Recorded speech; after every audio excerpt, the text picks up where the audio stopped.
lot of people aren't getting opportunities because they're not even putting themselves in position to get that opportunity. They just expect it to happen. Oh, just because I have a brand, just because I'm doing pop-ups, just because I have a website, just because I'm making content, just because I'm putting myself out there, something good is supposed to happen. You need to make impact over income. And when you focus on making an impact over income, income is gonna come because you're gonna impact so many people. Once you keep giving, people feel like they gotta give to you. And that's how your brand grows. Because once I know what you stand for, once I know what your cause is, I'm not gonna go nowhere. I'm not gonna stop supporting you because the impact that you make on other people's lives. We got another special episode. It's also special to me because my boy Tommy was sitting on my chest. This might be like, what, number 2, number 3? Second podcast. Second podcast. We back and we in a different position right now. The brand has grown tremendously, and just want to take this time to also, give you your flowers while you're here, because I've been seeing that grind. And before we get started, I'd like to introduce Tommy and Sente. Tell us a little bit about Sitting on My Chest. Sitting on My Chest is a local clothing brand. We're based out of Newport News, Virginia, and it's community-based. We're very impactful with the youth and the school systems. And the ultimate goal is to just keep giving back and empowering, the children of the future. And what about it for you? I am Sente. I'm a sales associate with Sitting on My Chest. I'm fairly new to the brand, but I've been a longtime supporter. And I'm just glad to be a part of the team now, to where I'm actually feeling like I'm putting my footprint in the community as well. And what would you say is like the why and the impact that Sitting on My Chest is making in the community? Absolutely. Our mission statement says it best, and I'm gonna put Sente on the spot and see if she can say it for you. Absolutely. So Sitting on My Chest, mission statement: we generate an emotional connection through fashion by using community activism to uplift and empower cities worldwide. Hey, that's perfect. Hey, that's beautiful. Hey, you gotta know that mission statement is very important. Like, we challenge everybody to know the mission statement inside of our company. And it's because we want people to know, like, why are you here? Why are you showing up? Why are you working here? And if somebody asks, somebody asks somebody that's a part of our brand that's helping us what they do or what our brand stands for, we want everybody to say the exact same thing. And that's beautiful. And our mission statement is that we provide original designs and branded fashion to urban youth who feel stagnant and trapped by what their environment tells them what they can and cannot do. Hey, before we get to these gems, once again, make sure y'all like this video, subscribe to the channel, run us up. We about to get straight into first question. For me, being a brand that's established and trying to scale, we and the team, we looking at the YouTube every day. I was wondering if you guys are ever thinking about doing like a phase 2 of the, activate your vision for them brands that got it going now, that's really, really ready to take it, to the next level. I was kind of talking in 2 phases of that. As phase 1 involving the YouTube, like right now, if you haven't noticed already, you probably see the WRLDINVSN tag name now, and it says WRLDINVSN Networks. So right now we're looking at our YouTube channel as its own network and just being able to provide the information to those brand owners that they need. Right now, this is just one segment of the Activate Your Vision podcast, putting out the information. But we also want to get into continuing to do our vlog, continue to work with other brand owners. We even had an idea of we have that inner circle now. So like, you ever seen the show The Profit? Like, going inside of those businesses that we working with and like showing their day in and day out and how they've been able to grow from whether that's 0 to 10K or 10K to 100K, and like showing that process through our YouTube channel. So in the future, we plan on having different segments that continue to allow us to, feed the community. That'll be like our V2 version. Okay. Eventually, we won't be able to provide videos to our network every day.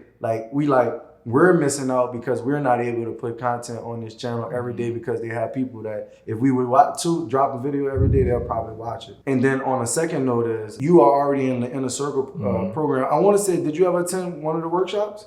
I did. The 3-day workshop that y'all do? The 3-day workshop. Yeah. So a lot of people that's watching these videos, they still haven't got to that V2 version. Okay. So we actually, put together those 3-day workshops and those mentorship programs to actually start to get involved in businesses' lives. So like, a lot of people watch us on YouTube, and then it was just in our head, we're getting all this good feedback, how we able to help people. But technically, the videos are helping them. We not directly impacting them in a way that, they're getting to directly work with us. Yeah. And so we said, how can we impact these brands? and consistently. And so we came with the 3-day workshop, and inside of that 3-day workshop, we giving you, like you seen, the blueprint on what you really need to go ahead and get your brand started. If you are just getting started, that workshop is going to give you enough information for you to skip a lot of the mistakes that we made, tens and thousands of dollars worth of mistakes, whether that's just finding the right manufacturer. Inside of that, we're going to give you a trusted manufacturer. Inside of that, a lot of people, they are inexperienced about what Facebook ads are or how to even run a Facebook ad. Inside of that, we walk you through the strategy that we use to run our Facebook ads. And then day 3, like a lot of people struggle with making sales. And we try to tell you, first starting out, you got to get out there and you're going to have to sell that product. So on day 3, we give you our strategy to generate 10K with, pulling up, doing those pop-up shops and turning those pop-ups into locations. And then we realized that, all right, after those 3 days, these brand owners got all this information, they go and apply it, but, getting from 0 to 10,000 is one thing, but getting from 10,000 to 100,000 is another thing. And so we was like, all right, what else can we do to be able to work with them? And so that's when we created the Inner Circle program. And that's going to be, our mentorship program where we get on those weekly calls and we able to, directly, work with you. You actually able to ask those questions that impact your brand the most and able to get that feedback. And so honestly, that's been the most greatest experience that I say we've been able to do, because now we actually able to work with people directly, have those Inner Circle meetups and meet up with the entrepreneurs that's actually growing from our community and from our channel. So that's what's, I guess that's more what the V2 look like. Some people ain't even get on the V2 version. Right now, they still obtaining this free knowledge, but sometimes it's not, you don't pay attention until you pay. It's not until you pay for something that you are serious about it. Like, think about how many times somebody offered you some free information, but the moment you decided to, let's just say, go to college and pay for college, you're like, oh, I got money on this. I gotta go to class. But when you was in school, in high school, in your mind, you was like, man, class not that important. But the moment that money coming out of your pocket, you think differently about it. And so a lot of times it takes for you to put yourself in a different environment. Like you watching this video, you see the information, you see the environment, you see the culture that we're creating. You have that opportunity to immerse yourself in that chance. It's just about like we let maybe $100 stop us from getting $1 million information. And if anybody looking to make $1 million and they trying to do it for free or without investing any type of capital, it's gonna be hard. Like, you can't make $1 million and invest nothing.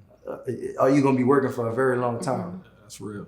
It is. A big question I have for you, for somebody like me who has, put the brand out there, but at the time, I started 10 years ago, I didn't have WRLDINVSN to, kind of blueprint, that we missed out on gathering like a lot of data. So we kind of playing catch up in that sense.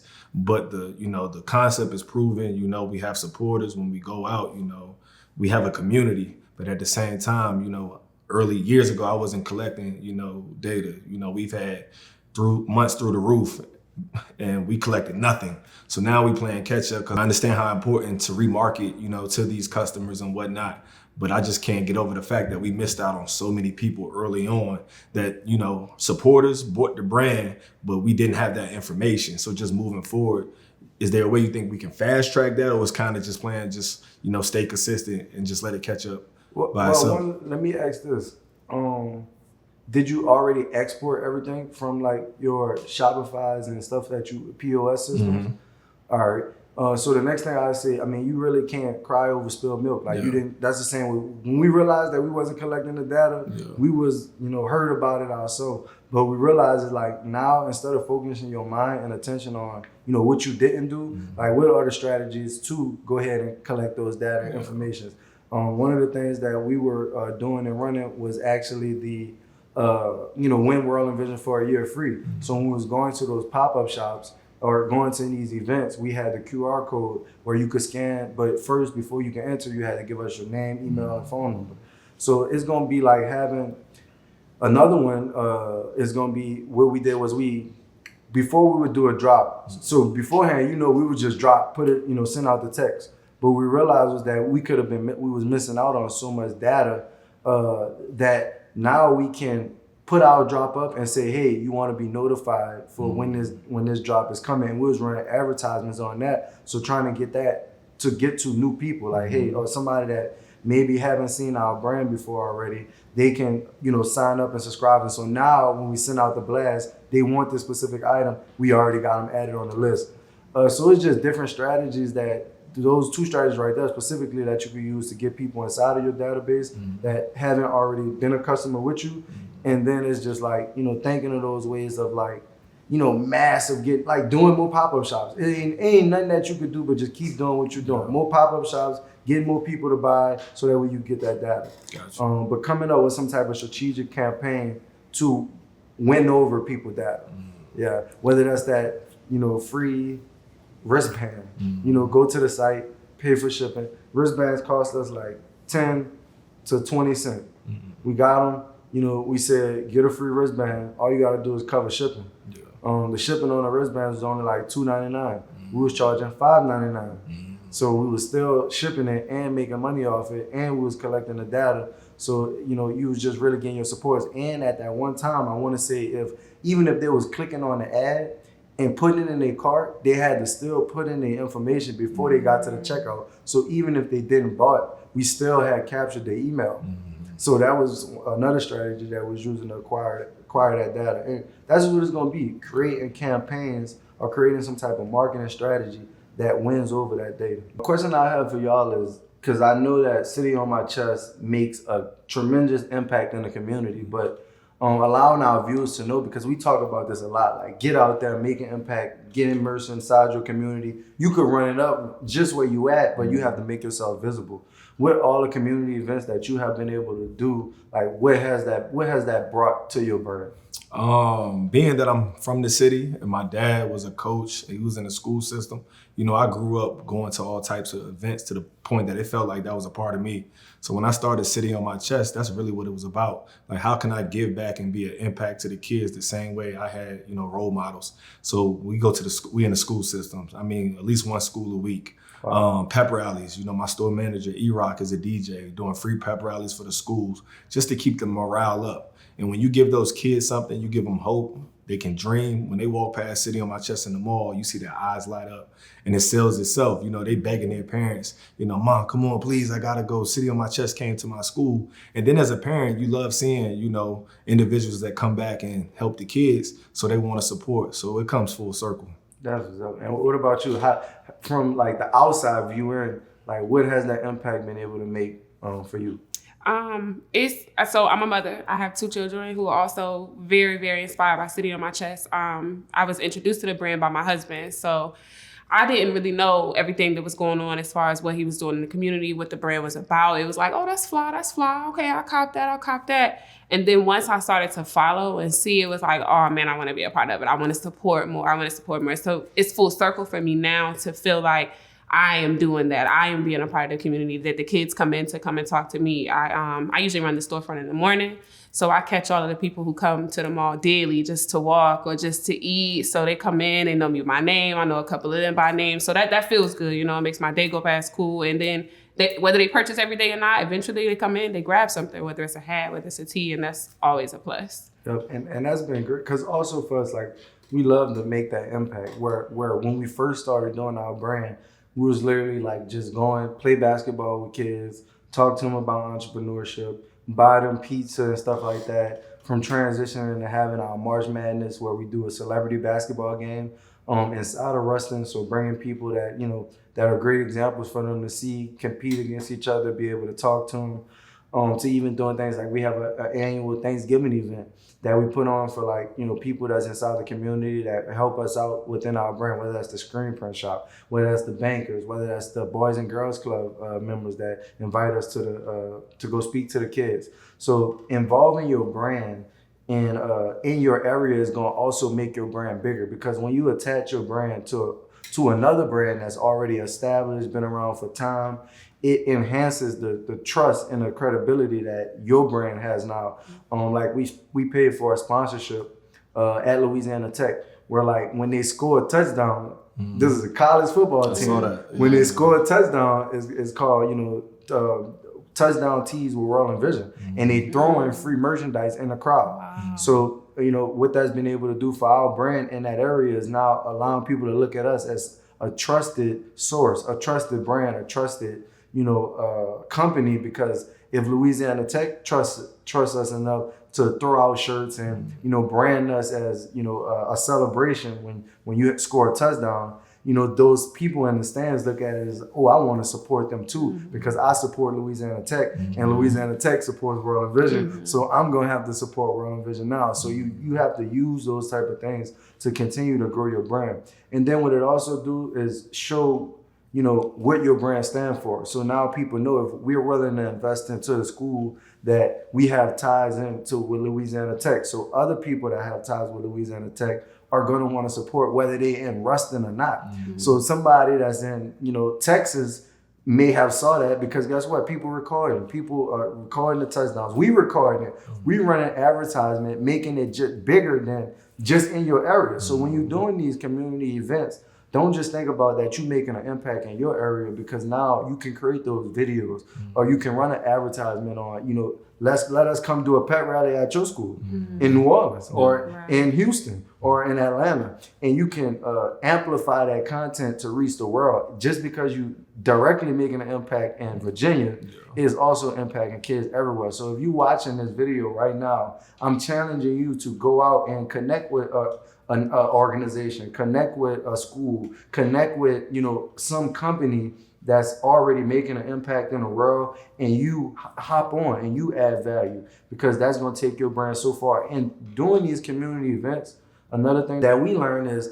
that's where opportunity happens at, because you probably seen that happen. You do a pep rally and then, one of the kids' moms work at this place, and now she was like, man, I didn't know you do this. And now opportunity coming to you because you made that impact. And so a lot of people aren't getting opportunities because they're not even putting themselves in position to get that opportunity. They just expect it to happen. Oh, just because I have a brand, just because I'm doing pop-ups, just because I have a website, just because I'm making content, just because I'm putting myself out there, something good is supposed to happen. But now we choose you need to make impact over income.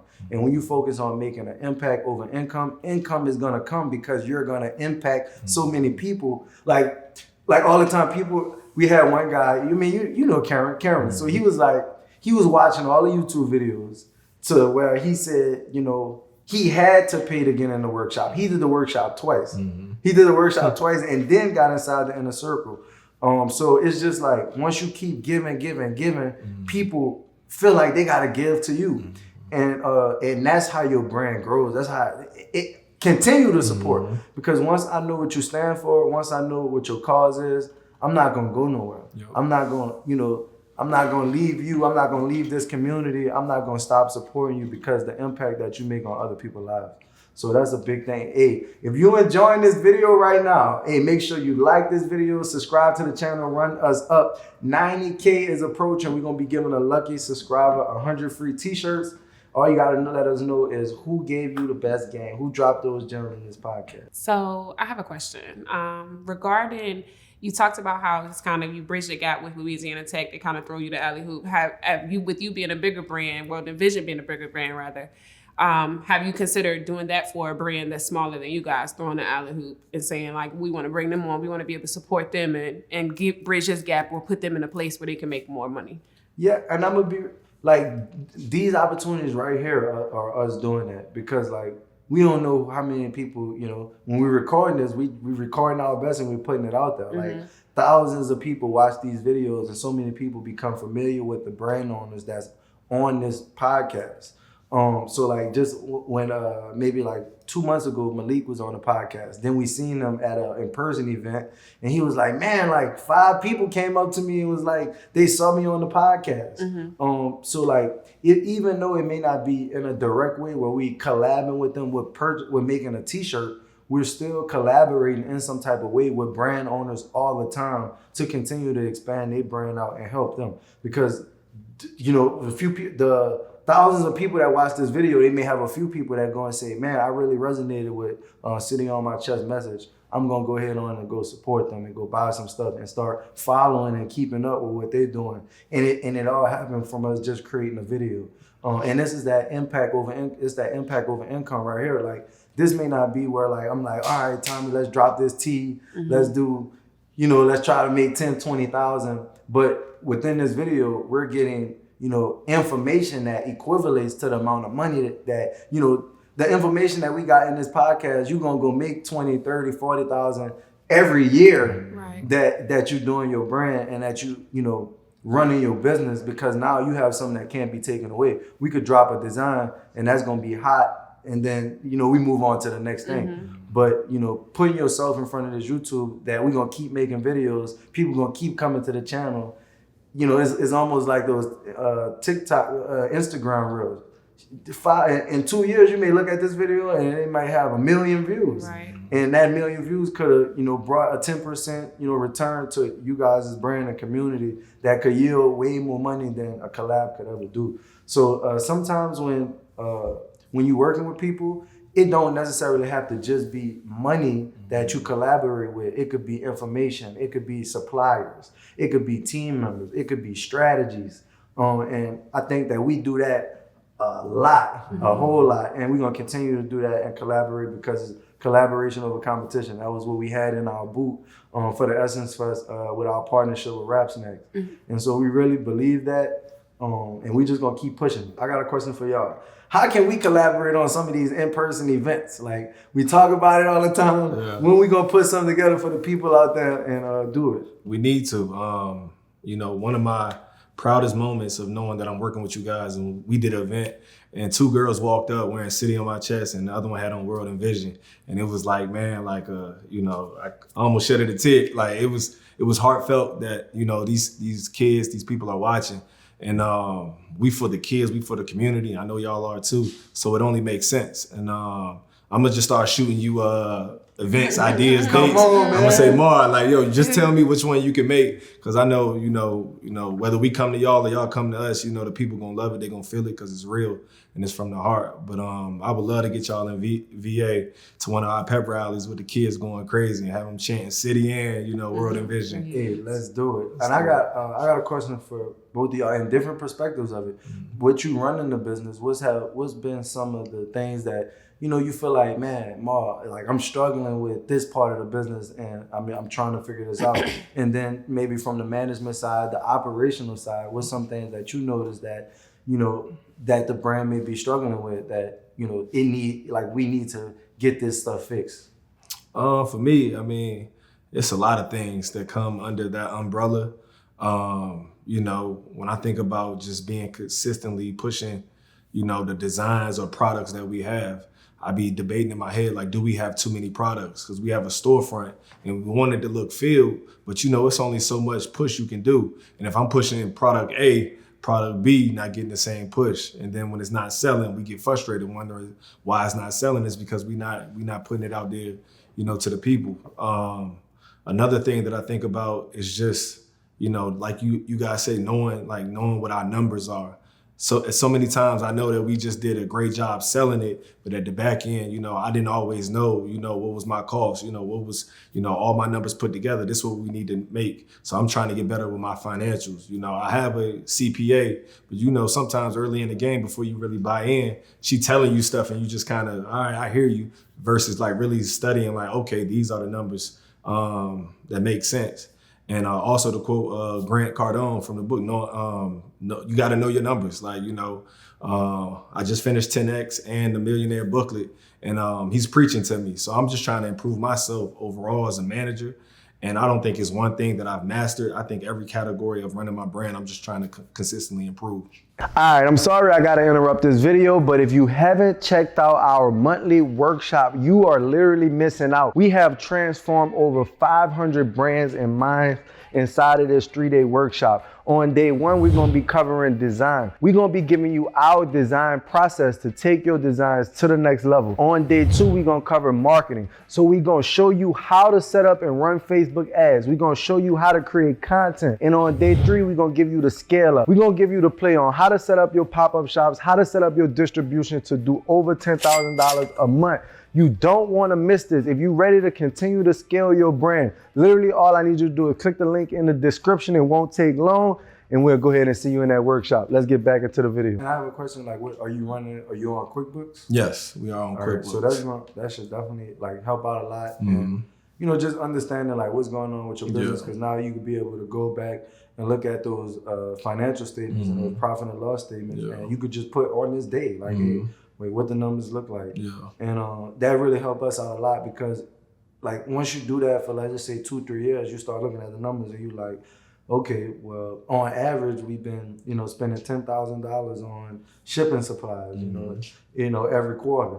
Like now we can start, when you start getting good at it, you're gonna already know the budget. So like you already know, like, hey, now you're gonna have managers in place or other people that's controlling it. All right, we only got $10,000 in the budget to, you know, get supplies. So for us, like now that we know that, Nadia knows that now, you know, if you got 10,000, that means you got $3,333 every month to spend. Like that's what you got to spend, you know. And if it go over that, we need to talk about it. And then we could put systems in play where, like, okay, if you spent over $1,000, you need to notify, you know, me, so that way we can approve the purchases over $1,000. So like, you know, once you get to know your numbers, you're gonna get to start, you know, creating those systems that run your business for you within your team, because that's decisions that they need to make. It's not like if, you know, they need to go spend $100 on shipping supplies. They don't need to be calling Tommy like, hey, I gotta get shipping supplies for $100. But you already know that you already got that in the budget allocated, because your previously history already told you that. So that's why those numbers are really important for making future like decisions. It may not be like, oh, you're gonna look at it today and make a decision on your brand today, but the numbers gonna allow you to be like, all right, in 3 months, if we did this, if I spent this, okay, I already know then I'm gonna spend this. You're gonna be able to look at Black Friday from the last 4 years and say, damn, we spent X amount of Z on advertisement in this month.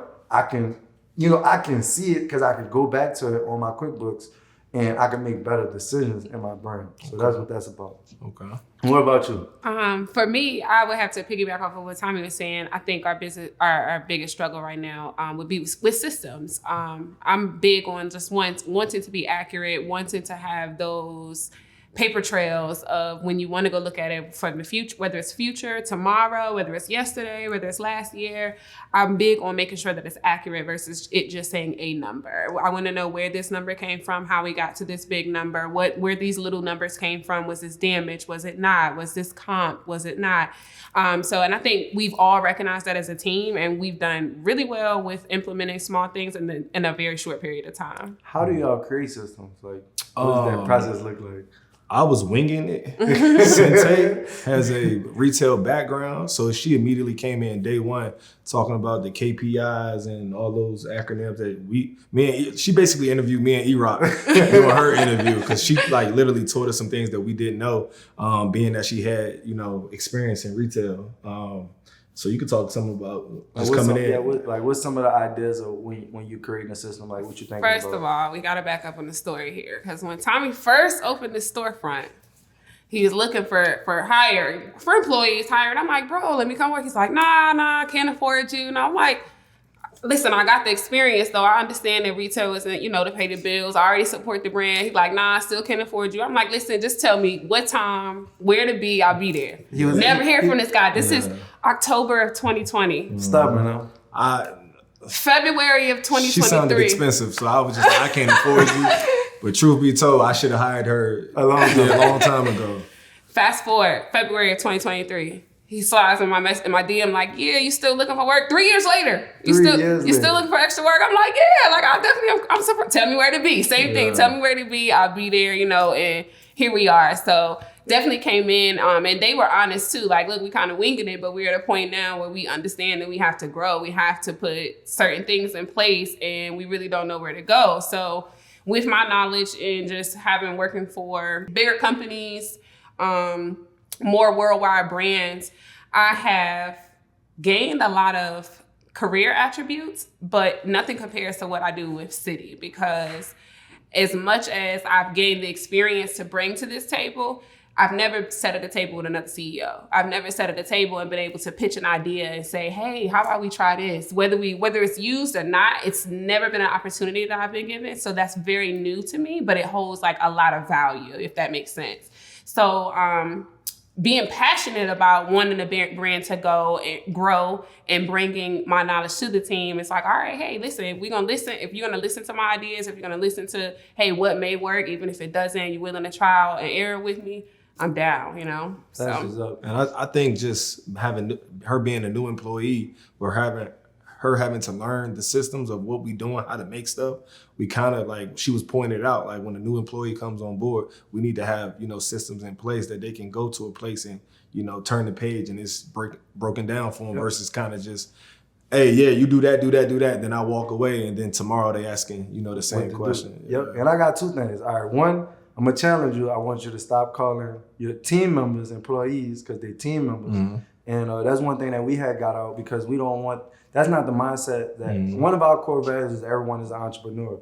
And so I don't even want to put them in a mindset of they're working as an employee. Mm-hmm. You are a team member and we are a team trying to win a championship. Mm-hmm. Like if we don't win a championship, we all lose the championship. Mm-hmm. So like we gonna either win or we gonna either lose together. It's not gonna be an employee mindset where the business owner or the CEO, they're the ones that's always winning. But that's not the case because we're not able to do the things that we need to do if the team don't do the things that they need to do. Mm-hmm. When they ship out, and it's not about me. Like why I say we're a team is because just because I own the business, we just may play a different role. Mm-hmm. Like right now, I just may be playing a quarterback role. Mm-hmm. But the quarterback is a very important position on the team. Yeah. But it's not saying that he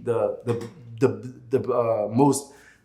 It's not saying where he could just walk around and be like, oh yeah, I'm the quarterback, dude. Y'all beneath me. That's not the case at all. So we need everybody to play the same page because if that package go out wrong, they're not gonna say one of our team members, Miss Kendra. They're not gonna say, oh, Miss Kendra shipped that package out wrong. They're gonna say WRLDINVSN shipped the package out wrong. They're not even gonna say Marlon shipped my package out wrong. They're gonna say WRLDINVSN. So at the end of the day, the brand name is gonna get tarnished. So we are all a team that's representing this one brand, and we want this brand to win championships. So we gotta come and put in the work. We gotta grind. We gotta go hard to make that a championship team. So that's one thing I want to challenge you on. And then two, the creating the system stuff. Think about it like this: it's like, and I challenge both of you guys to do this.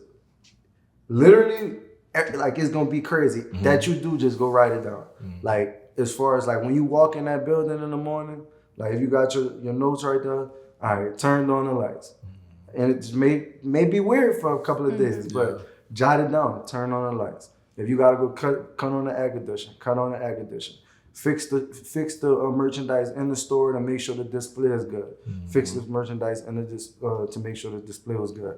And then you're gonna have those bullets of things that you did, and now you could break it down even more. So I mean, of course, turn on the lights are pretty much easy, but it may be good to turn on the air conditioner. It may be a certain type of way it needs to go. Make sure like rules are gonna be in there. Make sure it's on 72. Make sure it's on auto. So now that you do those things, and now you don't have to jot that down, but you did it. Now you could go back, sit down, and write out the steps to it. So if it's checking the floor for the display, what are you looking for in there? Now you could write down. Make sure all designs are facing the window or whatever it is.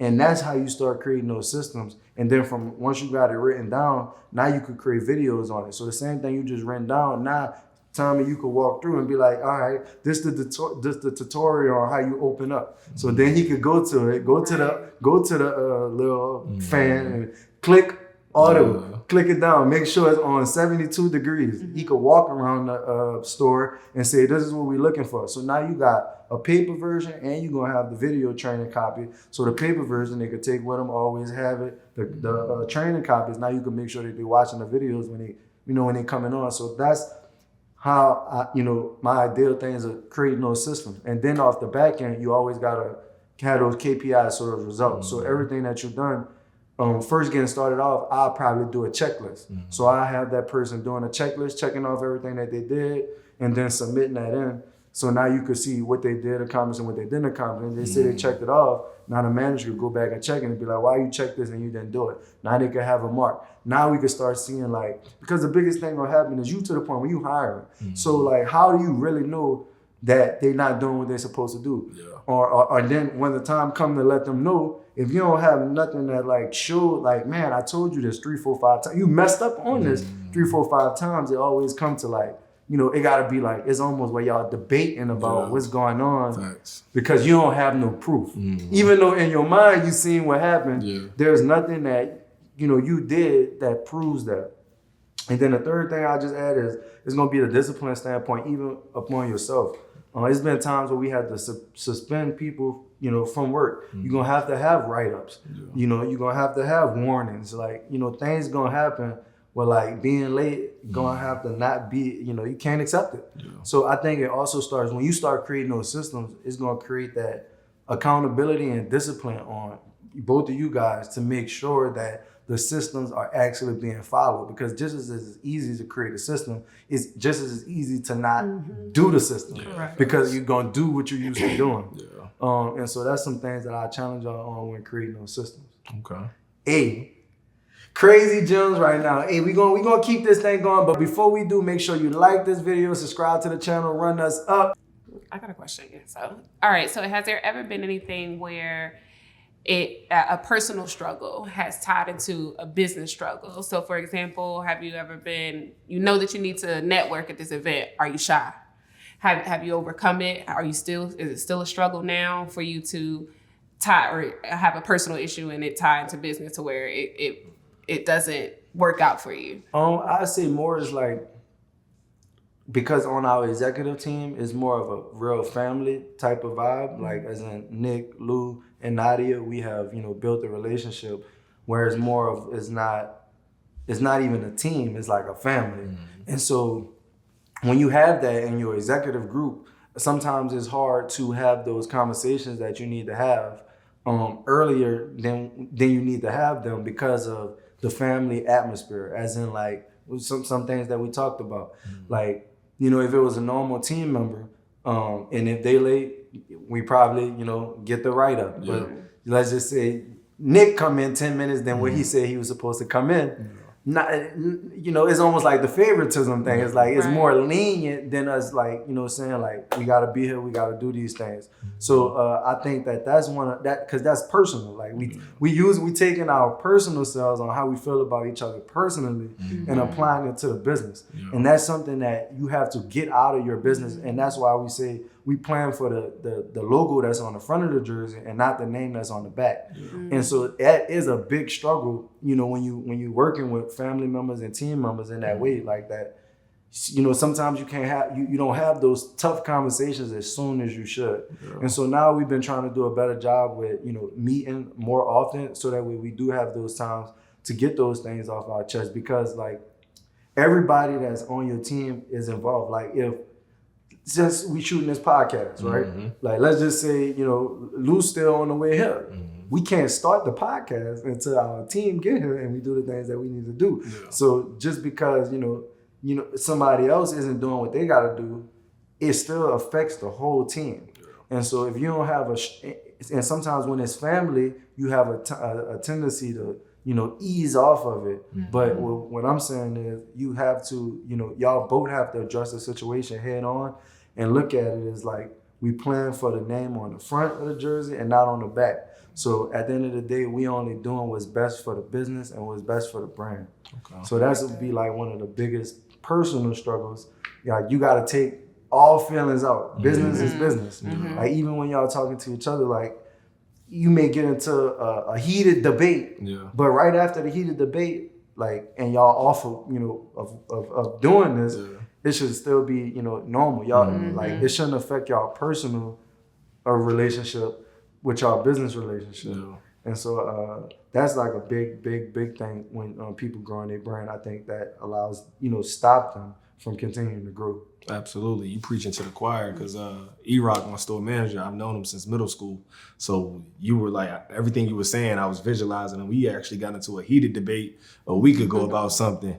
And I mean, he was mad, I'm mad, I'm making my point, he trying to make his point. Yeah. And then we ended up, we were supposed to go play basketball that night. And I was like, yo, if he don't come play basketball, he taking it personal. But he still showed up to hoop. And then the next day I walked in and we was right back to normal. Yeah. So it's important. I mean, like what you just said really resonated with me because that's extremely important to that personal, and because some people say don't hire friends or family, but sometimes nobody gonna ride for you like the way friends or family, but you still gotta hold them to the highest standard and have those uncomfortable conversations. Because I know sometimes he thinking I'm picking on him, but really I'm like, nah, bro, just the expectation is through the roof. And because, like you said, if I didn't know you and you was my store manager, you might have been out the door, a long time ago. But since you my man, I may be a little bit more lenient. But nah, I'm gonna still have that conversation with you, like, hey, bro, like we both hold me to a standard, like I'm gonna hold you to a standard. Yep. So, hey, that's big, huh? Yeah, that's and really it's crazy is because it's like you have to change your mindset when you become an entrepreneur, when you become a manager, when you're in that leadership role, because you have to continue to get better. Like what we did last year in management, not gonna work. It's gonna have new things. We have to continue to make the systems better. Like we said it all the time, entrepreneurs solve problems for profit. Like so right now, if you having issues, I don't even want to look at it as a problem, an issue inside of your business as an entrepreneur, like the light bulb gotta go like ding, I gotta go to work. Like that's what entrepreneurs don't work when everything good. I mean when everything good and you're an entrepreneur, you almost like, what am I doing here? Like, I need something else. So like right now, like literally every day it should be putting on our thinking cap, like what issues can we solve? And another thing that I realize is that sometimes we try to do everything at once. Like pick just the three things that if we get accomplished, we moving the needle and moving in the right direction. Whether that's just creating a system specifically for that one person, for the opener or for the closer. If we do that, we move one step in the right direction. Whether that's looking at those financials on a daily, on a weekly basis, like just implement some things and just start doing it. And then I say, if y'all don't have a schedule, you gotta have a schedule, especially operating at the high level that we operating on. And that way everybody knows the schedule, because if it gotta be consistent. So I know y'all doing the team meetings, are they same time, same day? Yeah, they've been consistent. Consistent. That's the main reason I wanted to do it, because we was kind of all over the place. And I was like, I don't know where exactly to start, but we gonna start. So I'm like, yo, Monday evenings, we gonna have this team meeting. And how is that going? They've been buying into them, and I think we get a lot done. I think we get ahead of the week versus a lot of times we was playing catch up, or we'll be missing something that we overlooked that could have easily came up if everybody sat down at the table. Because we don't have a lot of shifts that overlap. So when E-Rock leaves, Sente comes in. So that's kind of the first time we all at the table that we can kind of converse with each other about the week and upcoming events. Because usually, being on separate schedules, like working in the store, you don't have the time to say, hey, bro, let's talk about, Sente got to pick the kids up, she got to go, E-Rock coming in. So that Monday night, meeting has really allowed us to get on the same page and grow as a team. Hey, that's what's up. And how has it improved communication, and what is communication like? Yeah, I'm an open book, and I want my employees to be an open book. So it's been some uncomfortable conversations.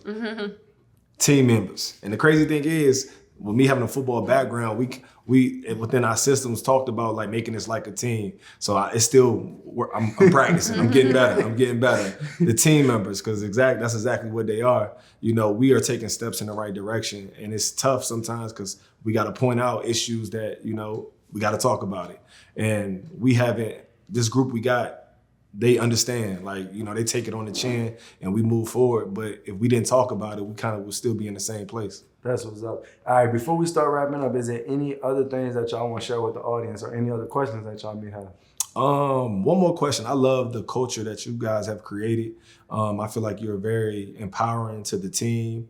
I just want to tap into the ideas and the things that you do to keep bringing them along, keep uplifting them, because I know you say everybody is an entrepreneur, but you only can go as far as every team member can come on board, can take it. So I just want to talk about the things that y'all do to keep bringing the team along. Yeah, so I go through a few things. So one, we met as a team, and they still meet every day. So it was at one point where the whole team would get together. Well, we had 50 people at one time too. So you got 30 people here every day. I gotta go in front of them, you know, explain to them, hey, you know, this is what we're doing today. Appreciate everybody. Ask the managers, they got anything. So now we're establishing that huddle, you know, as a team. Every day we meet and we talking about something. Do anybody, this y'all time right here. Do anybody have anything to say? No, let's get a breakdown. And then, you know, what I started to do is get other people involved. So, hey, call on her, let's get a break. Call family. Then the next day, call on somebody else, family. So you building that team spirit. Another thing we would do is, that was every day. Every month, we had a team meeting. Inside of that team meeting, we talked about like things that we accomplished, issues that we may be having, breaks that's gonna be coming up. We, you know, bought them lunch during that time. So before we would do it after work, so get them food and stuff like that. And then that's just another time for the more that you could come together, talk to everybody at once, share what the vision is of the company, share what's going on in the company, share what's the future for the company. Everybody start feeling more involved. And then every quarter we did an event where, you know, they'd be the team and then they could bring in, you know, their parents and stuff. Like I told you, we would do that yearly Thanksgiving dinner. Okay. So all their family was involved. You know, getting the families involved and what's going on too is another way to build that, you know, community. Because now you bring, you know, you got a few team members, their mom, their dad, their sisters, their wives, their husbands, their boyfriends, their girlfriends start coming, and then they start seeing what WRLDINVSN about, and they like, oh yeah, you know, they like that they work for the company just as much as we enjoy that they work for the company. And so that's when you know you're really creating that community, when the family is bought in to the organization and want their kid or want their significant other to be a part of what we got going and continue to help us. So that was another thing. Another thing, challenging them. Like, as much as you continue to get better, you're going to have to, your team going to only stay around because they feel like they growing. Yeah. Like, if somebody don't feel like they growing, they going to leave. So you have to continue to grow just as fast as they grow. That way you could pass down that information and that knowledge. So it's a challenge to you. Because for me, I go and finish these books and then I'd be like, hey, I need y'all to read these books too. So that way we can all continue to get on the same page. Or the things that you're learning, you being able to go apply it and start teaching. And like, that's what's going to keep people around. Like, that's what's going to keep people hungry. And just being transparent, like starting with taking our employee and changing them to team members. Because sometimes we don't know, like, the words that we say, what it do to people. Absolutely. You know, every time that you're saying that, I'm not saying that they are, but in their mind, I ain't no employee. You know, so when you change it and put like a team member, they're like, yeah, I'm on the team. Yeah, I'm part of the team. When people come in and be like, hey, who brand is this? And they used to say, oh, it's Tommy's brand. But then we did change it to, my man Kez does it the best. He'd be like, no, this is our brand, you know? And I like that. It embodies everybody because they are important team members. And it's like, I need y'all. Just like y'all need me, we need each other. So when somebody comes in, I like hearing somebody on the team embrace it like, hey, who brand is this? They be like, hey, this is our brand. Like, because we are doing it together. You got to have people around you that's saying that same thing. So if your friend's not around you saying, hey, this is our brand. We putting this on, you know, and you might got to figure out what's going on in your circle, right? Hey, but we appreciate everybody that watched this video all the way to the end. Make sure you let us know what was the best gem that you learned inside this video for a chance to win 100 free t-shirts as soon as we get the 90K. Once again, I'm Marlon Watts, co-owner and CEO of WRLDINVSN, and we out, baby.